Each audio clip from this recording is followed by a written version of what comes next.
Hello, Hi, how are you? I'm doing good. You? I am excellent. Uh,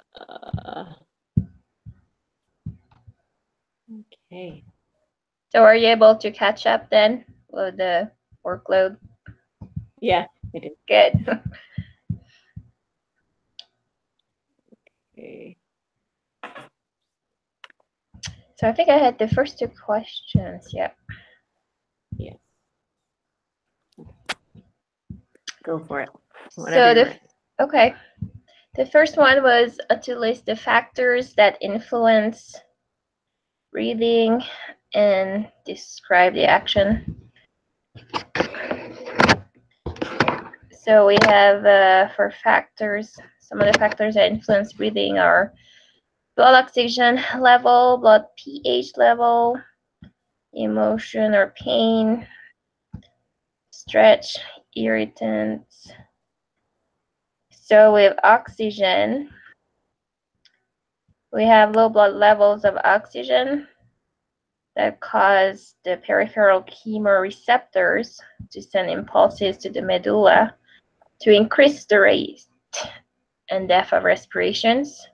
So we have more oxygen brought into the lungs. With the blood pH level, we have central chemoreceptors that monitor the pH of cerebrospinal fluid.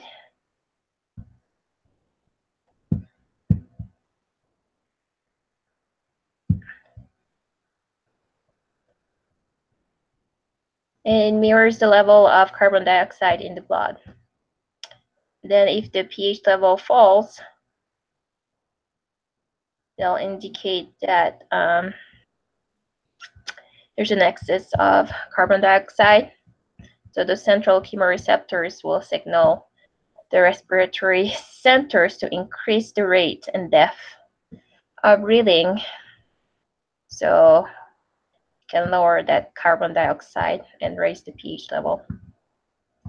With stretch, we have the lungs that inflate during inspiration. Some receptors detect the stretching, and again, they send a signal to the respiratory centers. So to exhale or inhibit inspiration.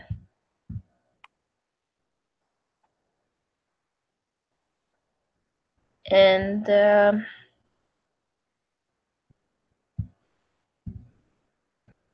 with pain and emotion, we have the brain sending signals as a response to this emotion and pain. So that will affect breathing. Some of the other factors are irritants, like pollen dust, smoke. So we have nerve cells that respond to them and send a signal to the respiratory muscles to contract. And so we either cough or sneeze. Anytime we have air that propels from the lungs, and they help remove that substance.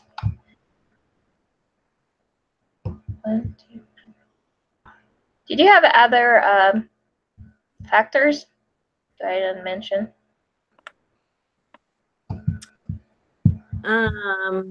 No, I think I had the same ones as you. There was, yeah, no, I had the same ones as you. Okay. Yeah. Right. So to describe the process of gas exchange at the alveoli and at the body's tissues was the second question.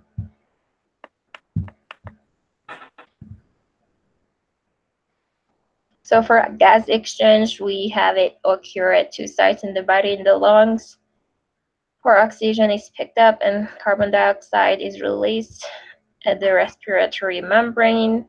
And the second site is the tissues, where oxygen is released and carbon dioxide is picked up. So for external respiration,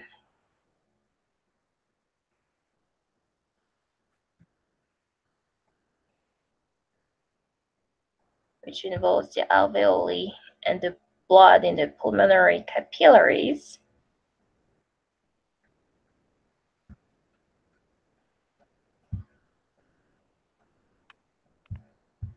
we have the oxygen in the blood that is not high.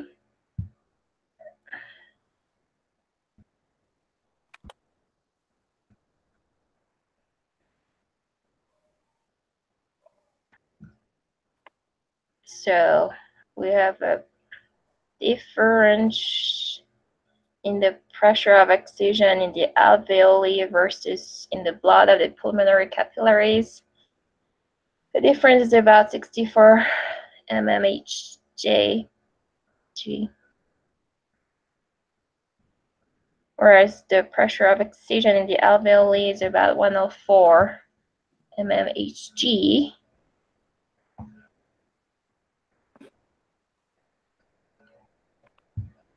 So then we have that strong pressure gradient that causes oxygen to cross the respiratory membrane from the alveoli into the blood.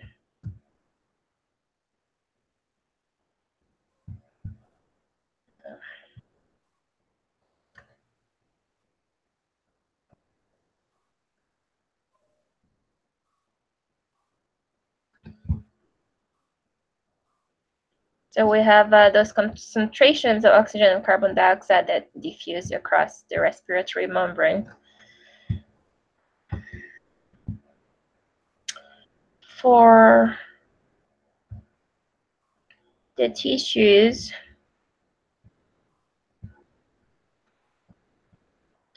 it's the same method. They do it through diffusion. But if I understand, the pressure gradients are opposite than the one from the alveoli. The pressure of oxygen in tissues is low and about 40 mmHg. And the pressure of oxygen in the blood is about 100 mmHg.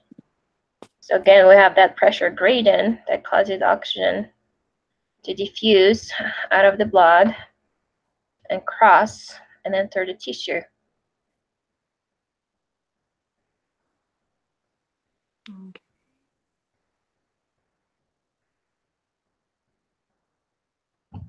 Did you get it, or did I just confuse you even more? No, I'm just looking at it. What was the mmAg or Hg? What was that? Is that the pressure level? Sorry, I'm just trying to. Yeah. Yes. Okay. Okay. Okay. Awesome.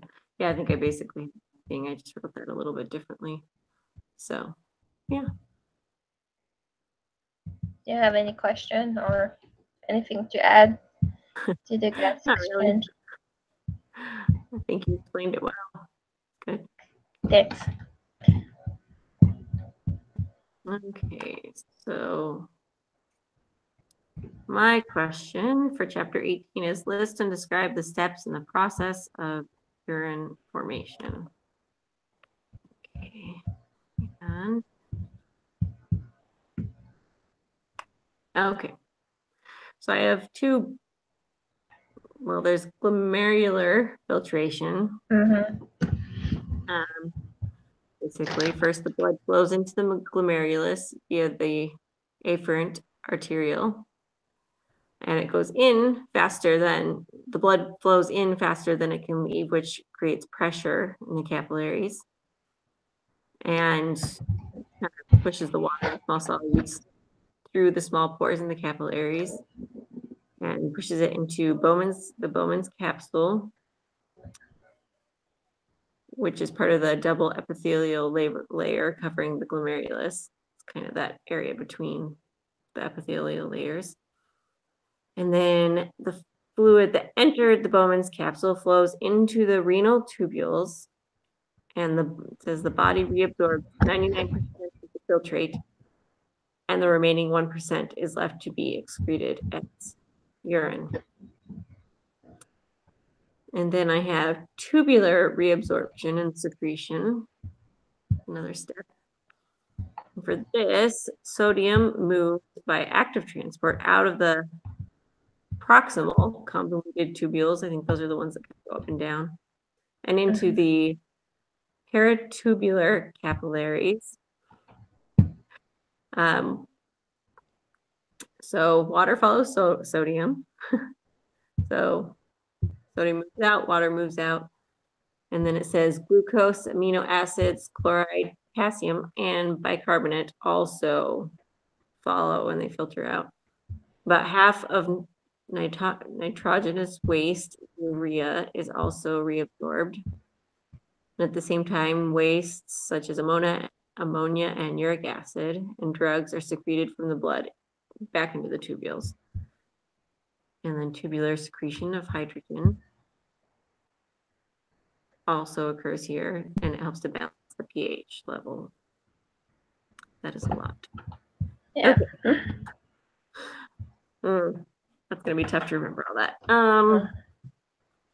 So then water diffuses out as fluid moves through the descending portion of the loop of Henle. I don't know if I'm saying that right. So anyways, the fluid filters out, or water diffuses out, and that concentrates as the filtrate. And then it says sodium and chloride are actively pumped out of the ascending pump of the loop of Henle and into the interstitial fluid until it enters the capillaries. But this portion of the wall in the Henle is thick, which prevents the water following the sodium. Then next, the distal convoluted tubule and collecting duct absorb variable amounts of water and sodium. And specialized cells here affect the acid-base balance by secreting hydrogen and reabsorbing potassium. And then the next step says that collecting ducts reabsorb water and concentrate the filtrates, resulting in urine. There you go. That very long process. Did you have anything else? No, you went through all of it. And like you said, that will be hard to remember. I'll have to read it. Study that a few times. Okay. So next is list the hormones that affect the urinary system and describe the action of each. Okay, so I have 4 of them. I have aldosterone, which is secreted by the adrenal cortex in the brain. And when blood levels of sodium, says Na+, fall, or when potassium rises, this prompts the distal convoluted tubule to absorb more sodium and to secrete potassium. And then the water and Cl, I can't remember what that stands for now. Chloride? Don't remember know. what Cl stands for? I can't remember. I'll have to look that up. I don't know. But the water and Cl naturally follow the sodium, which results in retention of water, and NaCl, which is sodium something. So this causes blood volume to go up, which also increases blood pressure. So for then next I have atrial, I don't know how to say this, natriuretic peptide, ANP. Let's call it ANP, okay? It's secreted by the atria of the heart when blood pressure rises, and it inhibits secretion of aldosterone and ADH. And this causes the distal convoluted tubule to secrete more NaCl and water and lower blood pressure. So it does the opposite of the aldosterone, basically. And then there's the antidiuretic hormone, which is the ADH. It is secreted by the posterior pituitary gland, causes the cells of the collecting duct to become more permeable to water, and water flows out of the tubule into the capillaries, again, causing blood pressure to fall and also urine output to decrease. And then next is parathyroid hormone, or PTH, secreted by the parathyroid glands in response to low blood calcium levels. It prompts renal tubes to absorb more calcium and excrete more phosphate. And that is what I have. Do you have anything else to add to that? No, thank you. You did cover it all. For this months. I'm glad there's only 4 of them. I was glad about that. I was worried when I saw the page. I'm like, it's gonna be a list. I scrolled down, just 4. Okay. Were you able to study every week? I mean, every day for the exam coming up? Because I thought, did you say that you were starting last week to study for it? Did you? That was the plan. Me too, but never got to it. That was the plan. Oh, I just realized I forgot to submit the study guide yesterday. Or this morning. Yesterday. Oh, that was dumb of me. Study Okay. guide was It was due last yesterday. night. All right. I've done that. Well, you should ask the teacher. That teacher seems to be nice, maybe. Yeah, well, I submitted it last time. I didn't really check what my grade was on it, but I'll just submit it later. You know, it'll be okay. Let's see. Do we have a quiz this week? The one that we have to make up for the review? Yeah. Yeah, we do. And I think it's due tonight. Let's see. Forgot about that. Due tonight. Okay. I will. Well, our part, I guess, the answer, the response. I don't know. It doesn't say a date, but I guess we just have to take it before we take the exam. Yeah, well, it'll be in the calendar. It probably is tonight, I imagine. Let's see. Guide, practice, exam review. What's 20? Yeah, it's due today. Okay. It is due today. Okay. Okay. Ooh, I'm glad I looked at that. Okay.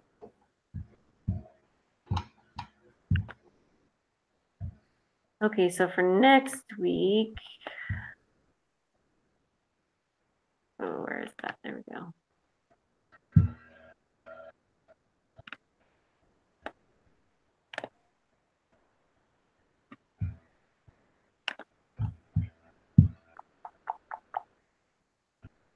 Okay, so there's 6 questions for next week between the 2 chapters.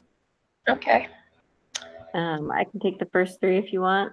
All right, I'll do the chapter 21 then. Okay. Sounds good. Okay. Well, to go. Yes. Good luck on the exam. Thanks. All right. Good night. Okay, night. Bye.